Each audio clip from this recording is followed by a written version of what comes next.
Looking to break into or advance your career in cybercrime and cybersecurity?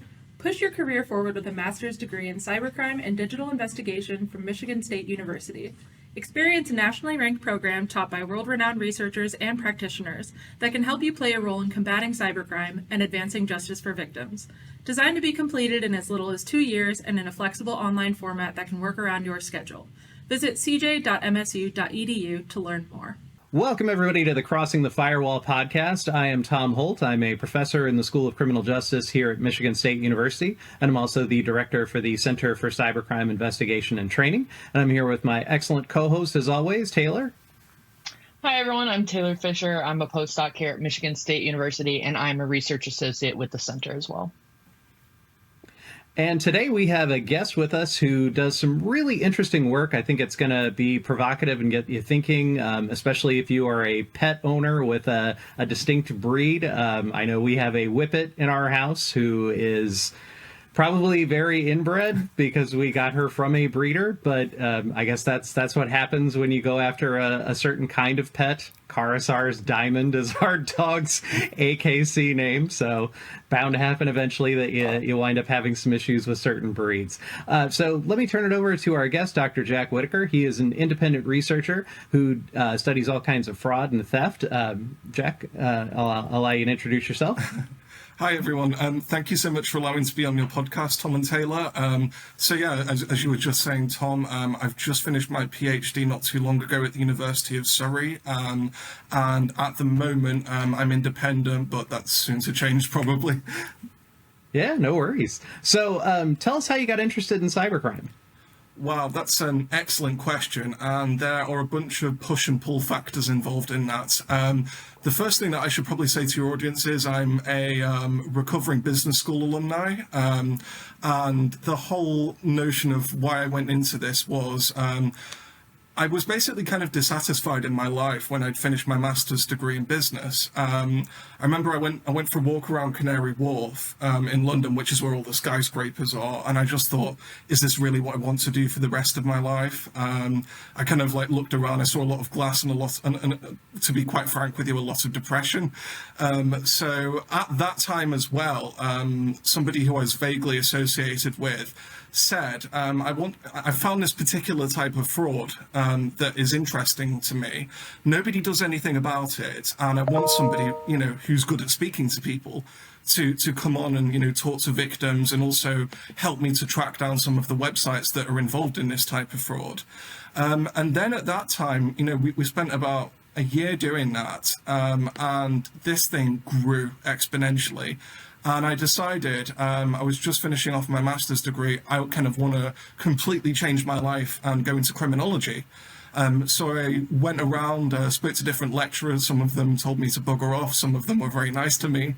And eventually that's how I ended up at the University of Surrey doing my PhD on this type of fraud. And I'm really pleased to say that I'm now finished, and I'm only slightly traumatized from the experience. As a recent graduate myself, I can relate to that. Exactly.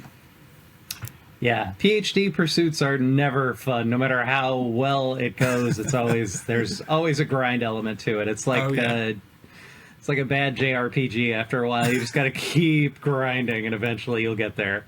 Yeah. So, what got you interested in fraud? Is it the business angle, especially?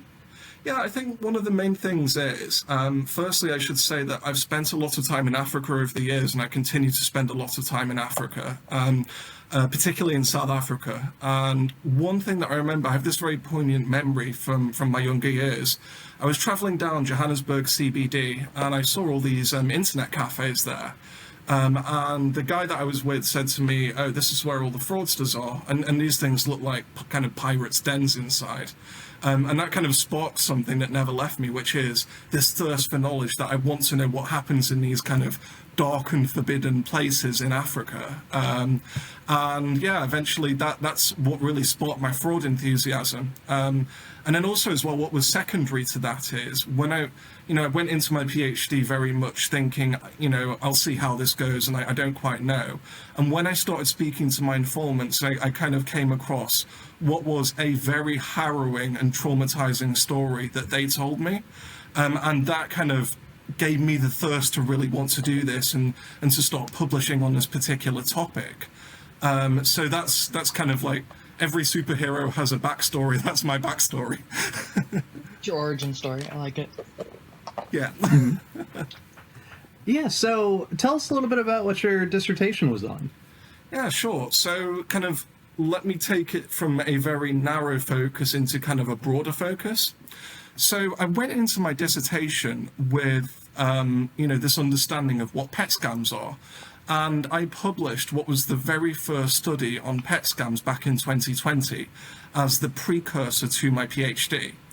And what I'm referring to you about is not where you order an animal online and it turns up licking its own eyeballs and is horribly inbred. I'm talking about a type of fraud which is operated from West Africa and targets consumers in large geographical countries like the US, Canada, Australia, and South Africa. And basically, a consumer in these countries goes online and types in "buy cute schnauzer puppy" online. And then all the search engine results have been completely flooded with fake websites selling animals that don't exist. And that is the type of fraud that I deal with, which is so-called non-delivery fraud. And basically, the victimization for how this works is fascinating. And it's very much an advance fee fraud, which is somebody putting a deposit down for a reward that they think is going to happen to them in the future. So the way in which the victimization element of this fraud works is, firstly, what's unusual in this type of fraud, unlike in your 419 fraud, your letters frauds, and also in your romance fraud, is that the victim makes first contact with the website. They're exposed to these very visceral images of these very cute and cuddly animals, and that evokes an "I like that" response in the brain, and they think, "Oh, I really want this." And then they look at the price of the animal, and it's often advertised at usually about a 30% reduction in comparison to the market price of a pedigree animal. And they will typically place the deposit for that animal. Thereafter, what happens is the fraudster knows that the victim is hooked at that stage, that they are emotionally invested in the fraud, and then the fraudster will contact them under the guise of a shipper. And this is where they charge the victim for the most amount of money. And they will then contact them and say, "You've now got to pay the shipping fees. You've now got to pay for the vaccination fees for the animal." There was one particularly really salient case that I came across where a victim lost $15,000 in this type of fraud. And the victim was told that the animal was involved in a plane crash and that the lawyer was suing the victim. And yeah, it was completely incredible what happened. During COVID, what was fascinating was the fraudsters adapted their script and started charging for COVID quarantine fees and vaccination fees. So it really goes to show you, the lengths that these fraudsters go to extract massive amounts of money for these victims. And what's fascinating about this fraud and why nobody really has done anything, well, why it's not really been the academic focus, is because it's a volume crime.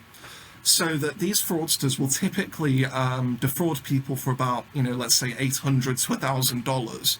That gets chucked into IC3, into the reporting facilities, and then it's like a big black hole that sucks all this data up, and nothing's ever done with it.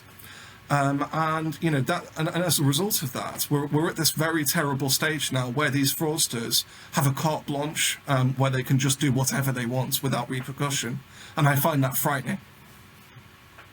It's incredibly frightening. I personally have been in the market for a dog recently and have seen people who say, "Oh, we won't, deliver the animal until it's fully paid off." And I always thought, that's ridiculous. Why would anyone do that, right? But now it makes so much more sense the way you've explained it, because so many frauds have that kind of continuing victimization, right? We're going to start small, we're going to get a little bigger, and that same pattern seems to be present here. Yeah, 100%. And one thing that is really quite fascinating about this type of fraud too is that in the UK, so I have 3 Norwegian forest cats, and when I want to go and buy a new kitten, for instance, I can just drive to my breeder, who is like 45 minutes away in the car. If you're in the US, then, or in Australia, or in Canada, or in South Africa, and you want to buy, let's say, some really niche pedigree breed, it might be that the breeder is located in Texas, and it's not feasible for you to go and see that animal in person to safeguard against things like non-delivery fraud or puppy mills, for instance. So that's a really fascinating element that these fraudsters have clocked onto, and what they've told me in their interviews. Yeah, that's kind of the experience that we had, where our breeder was about 45 minutes away. So it was easy to go and see the dogs and get more of a sense of things. But how would the average person know that they're going to a fraudulent website? You mentioned that they really gum up the Google search results. So how do you interrogate this a little bit more? Yeah. So what's really fascinating about this is I had the opportunity of speaking to website developers in Cameroon, which is where this fraud comes from, to learn about how they actually build these websites. And what we know about kind of the literature on advanced fee fraud is a lot of the fraudsters who operate this type of fraud are unemployed graduates or high school dropouts who don't have the technical means of creating these websites themselves. So what they actually do is they go out into the local community and hire a website developer. And that website developer has a computer science background, and they are very technically technically very good at what they do.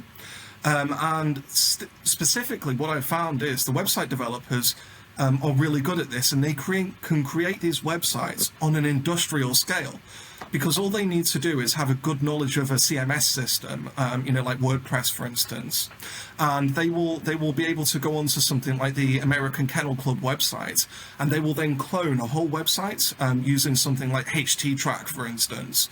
And then, that's one option that they can do. They can then change the email address on the website and the phone number to the fraudsters. And because there's no real way of actually safeguarding intellectual property on websites, that gives these website developers a perfect opportunity to go around and start stealing legitimate images from legitimate breeders. And you will never be able to tell, prima facie on the face of the website, that this is a fraudulent website that the victim is looking at. And that's one thing I find, quite abhorrent about the fraud messaging, which is people say, you've fallen for a fraud, you should have known better. When in reality, these websites are very, very high quality. So yeah, it's very professionally done, I'll say. So how, or I guess I should say, why does it start in Africa? Why would Cameroon be a hub for this kind of thing? Yeah, and that is a really fascinating question, and I haven't published this yet, but on my interview transcripts, I actually learned about the origin of this type of fraud, and it was absolutely fascinating. So let's unpack Cameroon a bit now, where this type of fraud comes from. Most people think of Cameroon as a francophone country, when actually it's partially francophone. The francophone speaking population is the majority. There is about 20% of the population who actually are English speaking, and they're more tied to Nigeria. And these regions are in the southwest and the northwest regions of Cameroon. And you get, and what's fascinating is this comes down to colonial borders, where the English own Nigeria, the French own Cameroon, and they created this very arbitrary line in between, a tribal zone. When in reality, these are just artificial boundaries. And before, you had the erection of these boundaries, there was a lot of cross-border commerce, and there still is in this region, where you had Nigerian traders and migrants go across the border from Nigeria into Cameroon itself. And with that, they brought with them fraud, and they brought with them the 419 scam. So they will go to an internet cafe in Bamenda or Boya, which are the two main population centres in the Anglophone regions of Cameroon. And then they will start showing the local Cameroonian population about how to commit this type of fraud. However, the Cameroonians at this stage, being the entrepreneurial sort that they are, thought, we can improve this. We don't want to be blasting out all these emails all day. So they found that there was this market for pets. And that's really how the fraud came about in Cameroon. And one thing that's terribly fascinating about consumer fraud and advanced fee fraud is fraudsters, for whatever reason, and I'm not quite sure why this is the case, they're very loyal to the type of fraud that they commit. So the Nigerians and the Ghanaians have their own types of frauds. The Cameroonians have their own types of frauds. And if you go to Romania, to Ramnicu Valceia, they do vehicle frauds on Facebook Marketplace. So you have these kind of like Adam Smith absolute advantages taking place, where the fraudsters are very good at what they do. We never really talk about the regionality or the cultural impacts necessarily. So to hear that, it's really interesting. And granted, I don't know if this is true of most Americans, but my understanding of Africa as a continent is kind of complicated. And so I understand a little bit about certain parts of it, but beyond certain elements, like when you say Ghana, I don't have a ton of knowledge about Ghana as an operating country. So to hear that, it's primarily French, or there's parts of it that are French, it's really interesting. And it's the kind of thing that, what other cultural impacts come into play when we're talking about fraud like this? Yeah. And that is such an important question, because if we are to understand cybercrime or online fraud, if you go to industry, the typical way of dealing with this is, we'll use the situational crime prevention route, which is we will, do a techie thing and that will stop the fraudster. But then you kind of get into this arms race. And the only way of tackling this type of tackling fraud in Africa, for instance, is to understand what's going on culturally on the ground. And one of the most important things that people have to understand if you're going to deal with West African advanced fee fraud or consumer fraud from this region is the impact of black magic and the impact of the cultural dynamics that are happening within that region. Black magic is an absolutely fascinating case for this, because not a lot of people know about this. And if we look at the academic literature, it's kind of thrown away in these really niche African journals, and they very rarely make their way into the mainstream criminological literature. And one of the main aspects is that there is this kind of Jack the Lad culture within these regions where, the social hierarchy is often based upon, particularly in deviant communities, accumulating lots of wealth through very little effort. And one of the ways in which fraudsters do this is, if you're a fraudster within the region, you go and see what's called a juju priest. And again, the name of that ritual or priest changes depending on the region. In Nigeria, it's called Juju. In Ghana, it's called Sakawa. In Cameroon, it's called Famla. And basically what happens is, if you're a fraudster, you go away and you get a blessing from a priest. However, to receive that blessing, there are a certain number of rituals that you have to participate in. And those rituals have clauses involved.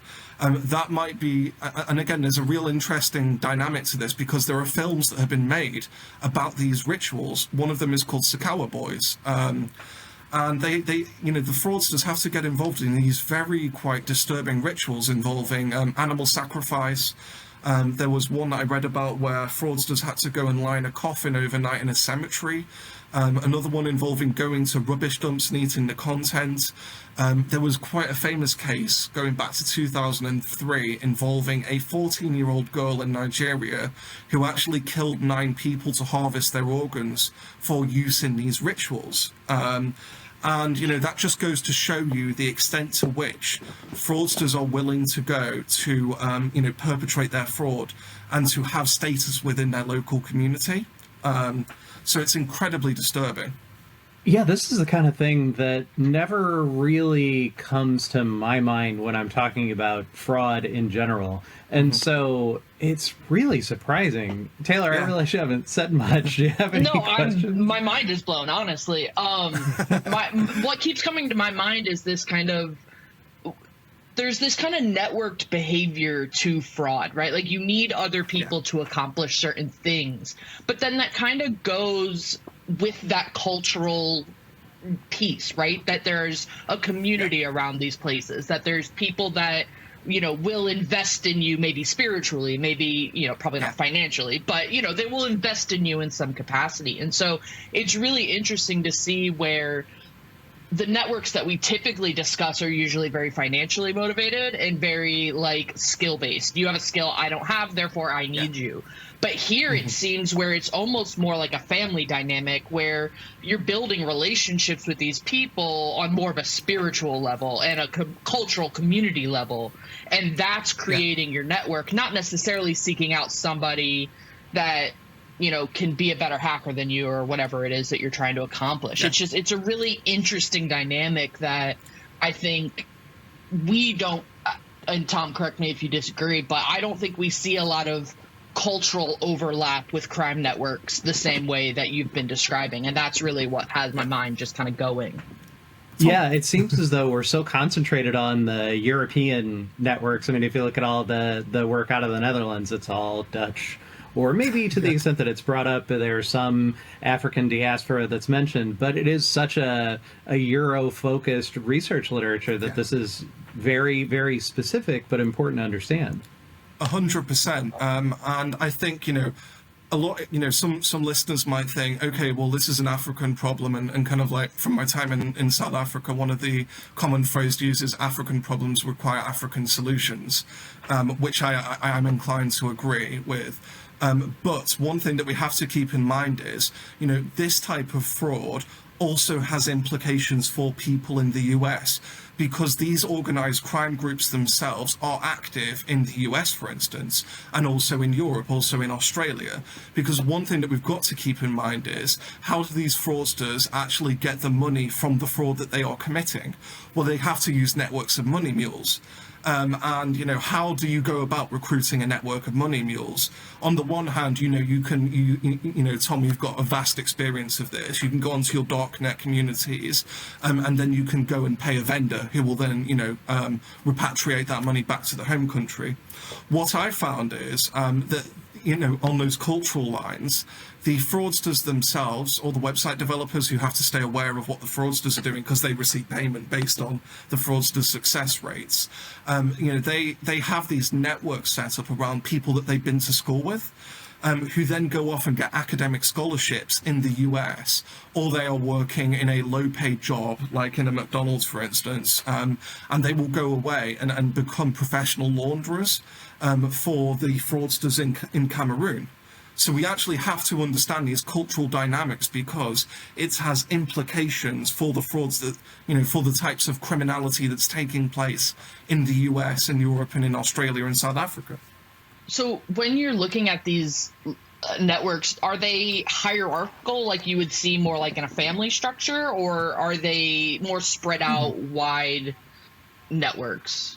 Yeah, it does. And I think that depends. I mean, if you're talking in the context of West African fraud, typically I found the Nigerian organized fraud groups to be quite hierarchical. A perfect example of that is, you can go onto Facebook right now, and you will find where the gangs themselves recruit. And I hate to say this, and I do like blasting Facebook about this, but you can type in Yahoo Boys and you will come to these groups where they will, share information. And one thing that they do is you have so-called ogres, and those ogres are the gang leaders, and they will go and recruit what's called guy men, and those guy men are like, the trainees. And then you have like a triangular kind of like Cosa Nostra type organized crime group, where you have the ogres who are training the guy men, and they will go and live in the facilities, in the houses and in compounds that are rented by the gang leaders. And you can go away and you can look at pictures from from the EFCC in Nigeria, where they've done these busts, and you will have like 20 guys in a room with like 30 different computers and 100 different phones, and they do operate quite hierarchically. What I found generally with the Cameroonian organised crime groups is they're much more disorganised, in that you will have one fraudster who will then who will go to a local website developer, and then they will, be on WhatsApp, and they will speak to different, money mules that they're in contact with through their, local communities, and you have a much looser structure. And I think that's one thing that I think, as cyber criminologists, we've got to be quite careful of, is that, we often think of, crime groups in the context of cybercrime as being these very loose, very fluid, very dynamic, organized crime groups, where people come based upon their skills and, what they can bring to the party, basically, kind of like in Adam Smith's Wealth of Nations. But what I'm actually finding is it's not quite that simple, and I think we have to avoid those kind of catch-all notions of what organized crime is within cybercrime. Yeah, I'm familiar with groups like Black Axe, or you mentioned the Yahoo Boys as a subculture. But the real specificity that you're bringing up is stuff that I'm not really familiar with, and part of that is my own problem because I don't really read the African literature as much as I should. I know there's some great work by people like yourself and Suleiman Lazarus and others in the area, but it's one of those issues where, admittedly, it's probably a little bit of my own cultural bias where I'm thinking about it more because we are pounded over the head about, Russia is the threat, or China or Iran or what have you, and less so in African context, or at least to the extent that, and maybe this is just me showing my age here, but I tend to think of African threats around 419 scams and things like that, the more kind of base entry-level cyber crimes than I do the more distinct web development, that kind of stuff. Yeah, definitely. And I think as well, one thing that we can kind of draw across is, rather than saying, okay, 419 is like the entry level, which, yes, it is, but you can then look at how different countries operate in the context of what they're actually doing. So a perfect example of this is, in the past 3 years now, we have seen the rapid growth in so-called pig butchering, or as it's now called in Interpol, romance baiting. And again, going back to how are these crime groups operating, you can then look at this and you can see a clear organized crime group where you have people that are victims who then become offenders because they're recruited through a job fraud. And they are then controlled by Chinese triads who operate in a more hierarchical gang structure. So again, it's not kind of like those, loosely based social networks of, edgy kids living in basements who come together depending on their skills. You have this blurring between actual hardcore, on the ground organized crime and cybercrime. And I think that's one thing that in the literature we need to be placing more focus upon, which is, rather than here's what these guys are doing in cyberspace, we actually need to be seeing how they operate on the ground. And I think that's so important that we start doing that. So, yeah. So one term you mentioned before that's got my brain spinning is subculture, and how like the relationship between online organized crime and subculture exists. I think we really only have seen it, at least historically, with hackers, right? And that mentality of this person that, hates the government and wants to, mess up the computers of everybody just to make them mad. And there's just like this weird notion of what a hacker is and what that subculture looks like. But it sounds like to me that this mainstream culture in these African communities is really driving a lot of what's happening. How does that relate to the criminal nature? Is there this kind of acceptance of fraud in these communities, or is it still a more specific subculture within the community? That's an excellent question, and I got very mixed results from the people that I spoke to on the ground there. On the one hand, a lot of the website developers that I spoke to said they viewed enabling fraud as being a lesser offence to actually perpetrating it, because they said, I don't want to get involved in this, it's very dirty, and I know the implications of what I'm doing is terrible. But, they, on the other hand, they bring on this very instrumentalist perspective, which is, well, I'm just the one building the website, and what my clients do is their own business. And I found that kind of neutralization to be very fascinating. I think one thing that also I found absolutely fascinating was there was a university student that I spoke to who was at university in Bamenda in Cameroon. And she told me that when she's going to her lectures, a lot of the lecturers, academia being an honest profession, are actually encouraging this type of activity. where, she's in a lecture and, the lecturers are joking with the website developers going, oh, those fraudsters at the back know what I mean. And there's this very jovial type nature where they're desensitizing themselves to the offending. And because a lot of their classmates are doing it, you have this context where it's seen as being kind of glamorous. Another aspect of that too is you can see that in the hedonistic spending of the fraudsters. Where the website developers themselves actually were quite repulsed by what the fraudsters were doing, because they go out and they start flashing the cash and they're buying all these nice clothes and jewelry. They're driving these new Toyota cars and their iPhones, and they've got these iPhones. And the website developers themselves were pretty repulsed by this. So they kind of viewed themselves as wanting to just enable it but not get involved in it. But, this time, because the fraudsters themselves can openly go out and flaunt their wealth, and it's viewed as being a very positive thing in the community, and it's actually a major source of, foreign direct investment, albeit an illicit flow. It's very much encouraged. And you can also see this through local corruption in the community, where, this is something I also found quite fascinating. The police themselves, they target fraudsters and they impose a form of syntax on them because they know what they're doing. So they go out and they find people who are dressed in these brand new clothes, and then they put them in jail and go and collect their money transfers from the bank. So yeah, everyone wants a piece of this pie, which is amazing. I've seen it before in general in certain forums, like where Carters will talk about how they're not the problem, it's the malware writers and the spammers or, whatever. Everybody will pass the buck to the next group. But, it's interesting to see that here as well. Taylor, were you going to say something? I feel like I cut you off. No, it's all good. I was thinking at least... I get this a lot. People kind of joke that we go to school to learn how to be criminals, right? That's why we study criminal justice in the first place, right? And it seems like that's almost what's occurring, right, in these contexts where it's not necessarily them giving you the skill sets, and maybe in some capacity it is if it's computer science or something like that, but it's more of the social acceptance of the behavior rather than the technical aspects of it. And so it's interesting because we're constantly fighting that of like, no, I'm not learning how to be a criminal, right? Like I joke, I'm not teaching my kids how to, shoot meth or something. Like that's not my job. But if I'm saying, well, if you do a little meth on Saturday, who cares? That's pretty close to the same thing, And so it's interesting to see how this sort of neutralization, almost support for the network is ingrained in these legitimate institutions. And so what I was going to ask is, when you're talking to these individuals that are enabling it or, have the more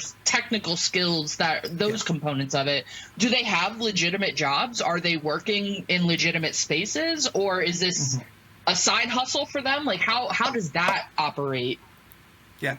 And that is a brilliant question, because what I've found is there's a camouflaged economy that's taking place where the website developers themselves, they have legitimate portfolios. And when I was speaking to them, they took great pride in telling me about the legitimate aspects of their work. So, for example, one of them was telling me he was an architect. And if you order websites from him, he gives you free architecture plans. There was another website developer that I spoke to. He ran a kind of an NGO type organization where he'd go out into the bush and was teaching kids how to use computers. That was one aspect of his job. There was another one who was a lecturer. Quite a few of them did legitimate website development work.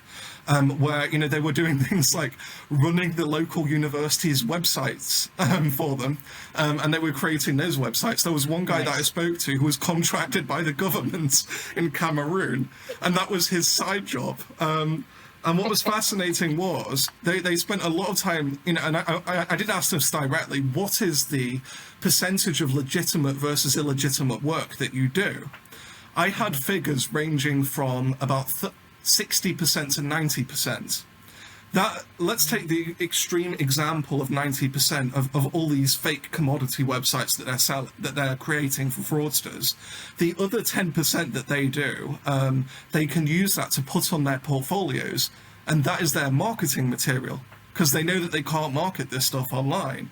So it was just fascinating to hear that they've kind of got these, Jekyll and Hyde personalities, where on the one side it's like, hi, come into my office and, see the work that I'm doing.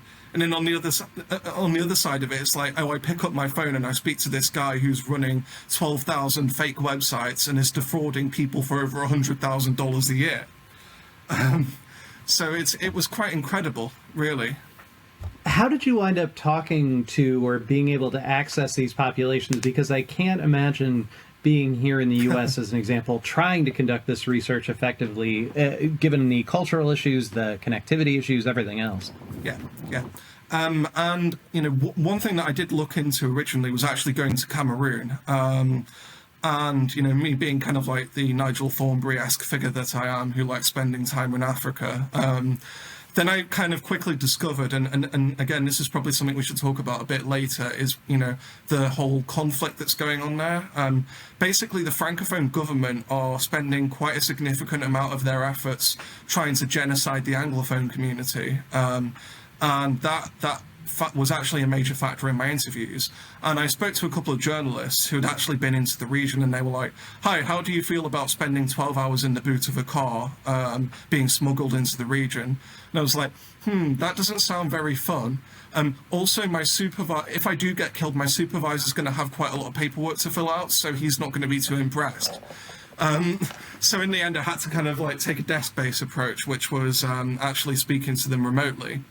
How I actually got involved is I did it through informants. Basically, before my PhD, I was fortunate in that a guy that I knew was building this website where he was documenting tens of thousands of these fake pet websites. And what we actually found is the website developers loved us, because the moment we actually logged a website and warned the public against it, the fraudsters would order another website. So, this was like an absolute bean feast for them in the grand scheme. So one of the website developers actually reached out to me and was like, I know who you are, and I really want to tell you about my work. And that kind of like went into my original PhD proposal, which was like, this guy really wants to talk to me. So in the end, I actually hurriedly went through ethics committee, and decided that I could sit down with this guy and actually sink my teeth into him. And what I actually found is this guy was kind of the boss man of the website developers in the region. He was a lecturer at the local university, and a lot of the other website developers were his alumni, who were involved in these activities.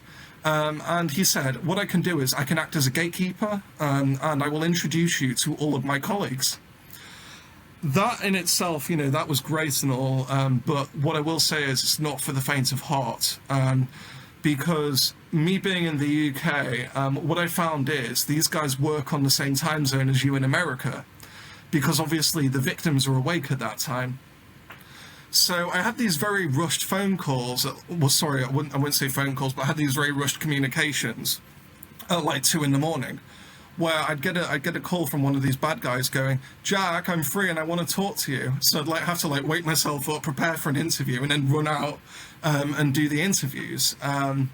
So it was really quite stressful, and I was very sleep deprived over about 6 months or so. The other thing as well that I'll say is I had a very high dropout rate on my interviews. There were people who would speak to me for 3 hours. There were people who I was introduced to. They said to me, who the hell are you? What do you want? And, after I went through this, very carefully, very careful kind of swan dance with them of trying to garner their approval, they just drop off, or they wouldn't, go forward with the interview. That was really quite disheartening for me, because I got to a phase where I think I did 4 interviews and I had about 19 dropouts, and I thought, oh my god, I'm not going to have enough data for my PhD. In the end, I was quite fortunate in that I managed to speak to 14. And I kind of realized the way that you've got to do this is you can't go in acting like an interviewer with them. You've got to do this thing, and if you go through the qualitative methodologies literature, which was on interviewing drug dealers, which was a godsend to me, what you have to do is you have to go through this process of reducing the gap between the interviewer and the interviewee. And you've got this thing called the relational gap, which is, I'm this, WASP, white Anglo-Saxon Protestant male. And on the other side, I've got this, African person who doesn't have a whole lot in common with me. And I've got to find, this middle ground where I've got to reach, with them. So I went through, many different, informal chats, and I was like, oh, I spent time in Africa, and, here's where I am. I'm not the police. I don't want to put you in prison. Would you like to tell me your story? And I found actually, sorry, I'm probably speaking a bit too long. I found actually that one of the main reasons was they were being genocided, and they wanted to talk about the genocide that's going on. And this was a major kind of thing for me because none of the main news outlets were talking about this. So yeah, me kind of going in through the genocide angle was a really good approach. So with that angle, did you see any efforts of like activism among these people? Like, was there any effort to kind of use their network or their organization for like pushing agendas related to that genocide or that conflict generally? Ooh, no. So one thing that I'll say is that the separatist movement within this region is called Ambazonia. And the Ambazonian separatists are not liked also by the Anglophone community because they get involved in bombings, shootings, and they also kind of fight the government forces in the local community. They also spend quite a lot of time sabotaging the local power grid, which didn't go terribly down well with the local website developers. And that was one of the reasons they were kind of involved in committing fraud, was because they had to stay at home all day in the darkness, but they could still build these websites using what very little resources they had available. So no, they weren't terribly sympathetic towards the separatists, but they wanted to say, we're the victims in all of this, and you have kind of these two sides who are at war with each other, but we're the little guys in all this. And to be honest with you, I found it actually fairly horrific listening to these stories. One of my interviewees was killed, another one got abducted and tortured, and he was sending me videos of him being stitched up after being shot in the foot. So, I mean, it was pretty horrific. There was another guy that I spoke to. I didn't get an interview with him, but he was one of probably the biggest website developer that I've ever seen operating on this scale. He had about 16,000 in his portfolio at one time. And he was an English-speaking person who was recruited into the army and then had to go into the region and start killing off all of his friends and family. I mean, I found that absolutely horrific. And this guy just, I didn't get a full interview with him, but his story was just incredible. How he got recruited by the French government forces, the Francophone government forces, and actually had to go into the region and start genociding his own people. So it was horrific, some of the things that I heard. Oof. Yeah, I can't imagine. I think one thing that is easy to forget about what we study and the people that we interact with is that, so many times, especially when you go through the aspect of the system itself, like you're dealing with people on their worst day and their worst environments. And, I wonder how many of these people were pushed to engage in these crimes because they didn't have legitimate opportunity or because they didn't have a network that could support legitimate opportunities. And so to see that they're, facing such horrific, environments and then having to deal with not, having to manage I'm a criminal, right, within this concept. I can't imagine how complicated and how chaotic their lives are. Yeah. And particularly, for any audience members that are thinking about doing qualitative research with offenders, one thing that without, I don't have a criminology background, and me going into this, I actually kind of, this sounds slightly horrific, but started sympathizing with my interviewees. And I kind of had to objectively bring myself back into the middle ground of, also rationalizing that yes, I understand, this is the situation, But then I look at the victims' comments that I have access to, and it's like, you have victims who are going through chemotherapy, for instance, and they wanted an emotional support animal, or it's a veteran who has severe PTSD, and they were looking, they spent their social security check on, really hoping to get that animal to help them. So it really was that really fine balancing act in terms of, positioning myself as objectively as possible. One thing that I also kind of learned too is that I think is quite important to say is when you're dealing with economically motivated offenders who are in a poverty situation, those of you who are, sympathetic towards Robert Agnew's general strain theory will say offenders do what they do because they can't achieve status within their society. And they kind of they go off the reservation and start committing offending activities because they're frustrated. Yes, that's true to a limited extent, but then because they're economically motivated, they then get a taste of the good life, and then greed kicks in. And then you find that once the greed kicks in, they start going absolutely berserk, and they cannot stop their offending once they hit that point of no return. So I'm glad you brought up greed, because one thing that keeps popping up in my head, and this might be a very American perspective, but we have a lot of push for adopt, don't shop right here in America, right? There's plenty of dogs out there that need to be adopted. Don't go buy a dog from a breeder if there's one that you could adopt that's already alive and needs a home, right? It's kind of the mentality of why do we keep having kids if there are kids to be adopted, right? It's like it's not the same, but that mentality of, Mm-hmm. They already exist. They need our love and our companionship and all that. So my question is, do you think and greed may not be the correct term, but the kind of push for wanting purebred, for wanting this pure, perfect little schnauzer or whatever, whatever dog I'm looking for, do you think that need and that want is sort of driving the pool, so to speak? Yeah, and that's a complex question, and probably that's a question for the American Kennel Club, for instance, rather than me. But from my experience dealing with victims of this type of fraud, I think status is one aspect, which is I do have that pedigree pet, and I find it very cute and fluffy. On the other hand, I've seen people in horrific situations where they're looking for that emotional support animal, and they just prefer a certain type of breed. I've never met somebody who's a victim of this type of fraud that's greedy, and I've generally found people who I'm sympathetic towards, who have just become involved in something that is frankly horrific. So I think, one thing that I'm very keen to say, as a fraud researcher, is I think we have to kind of start busting that myth now that victims of fraud are greedy or should have known better, because it can happen to anyone.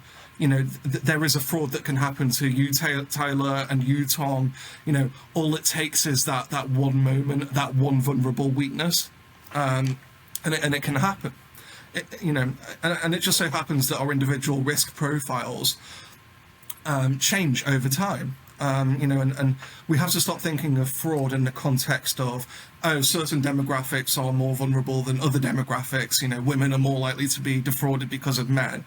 Well, actually, I'd argue that if you look at the risk literature, for instance, our risk profiles, go up and down depending on where we're at in life and what's going on and what type of day we're having and, et cetera, et cetera.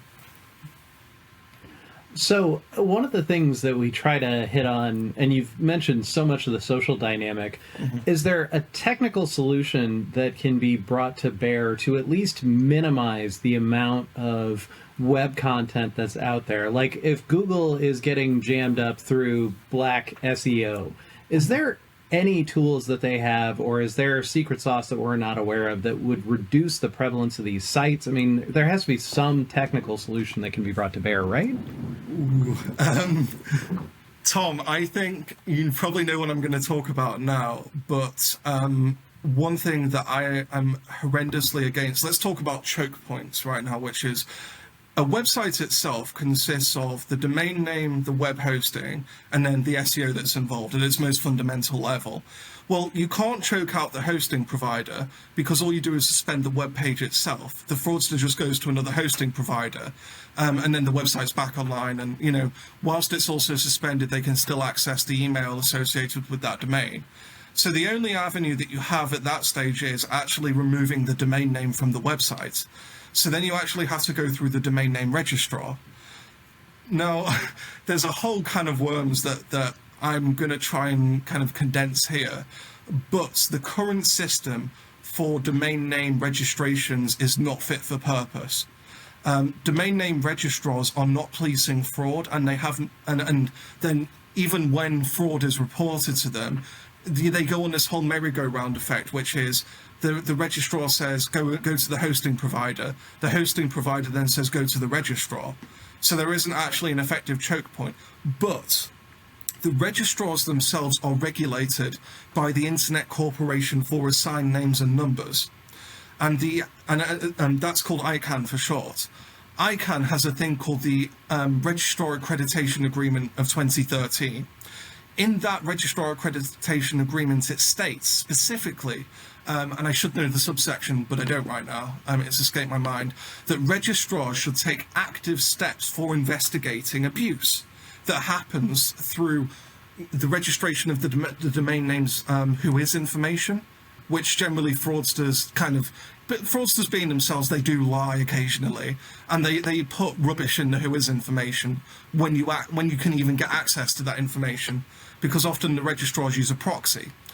But they don't adhere to these policies. You can go to a registrar and say, please investigate X, Y, and Z, for abuse.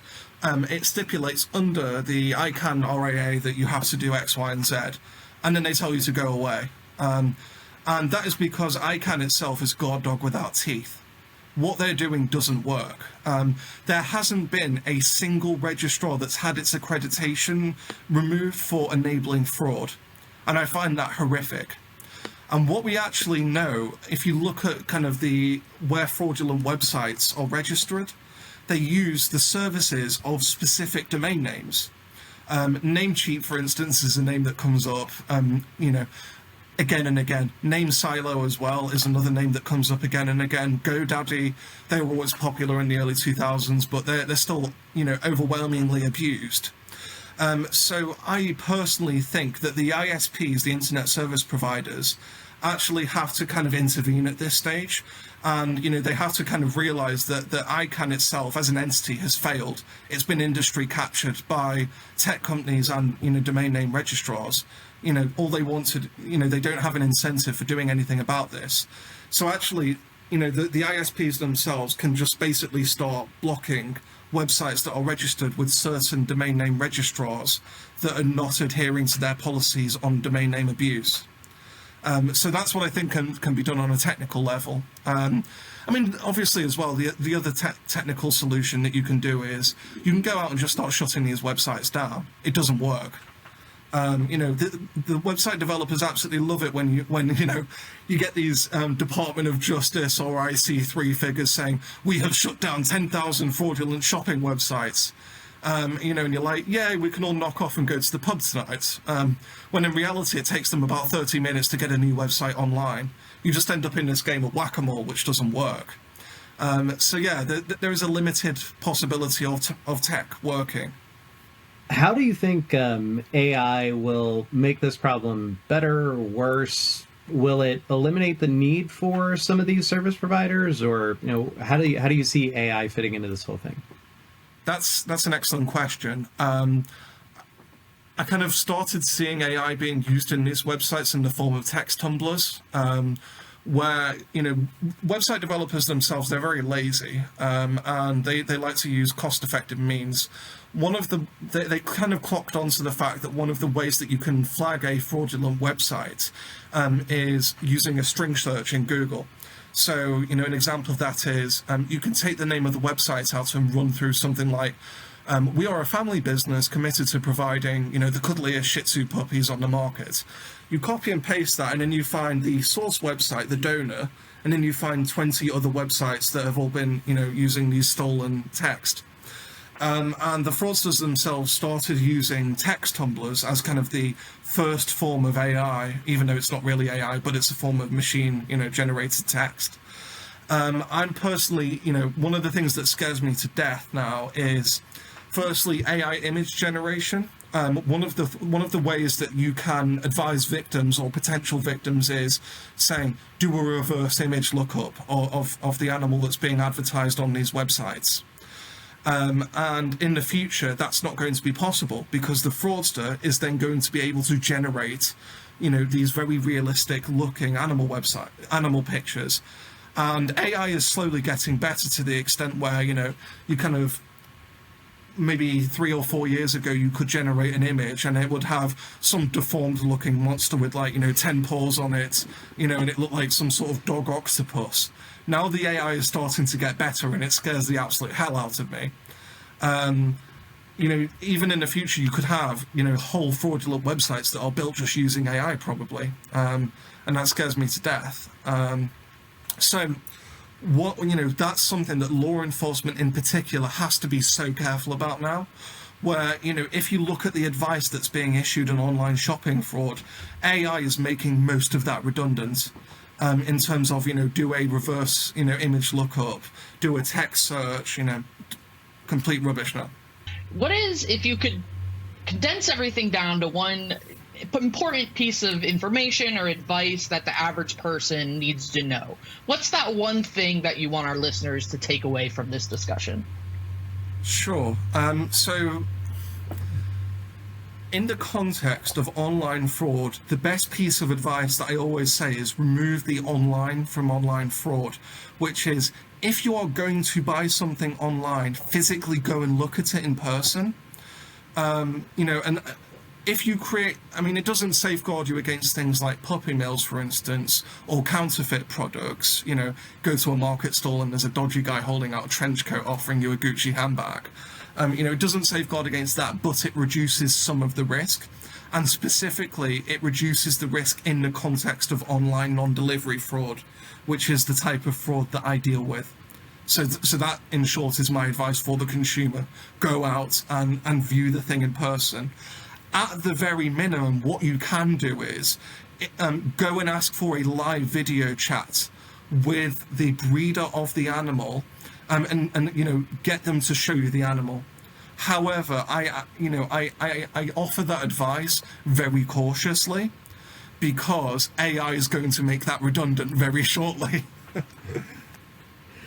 Yeah, that's a very scary potential application, but you're right. I can envision a point where, it looks close enough.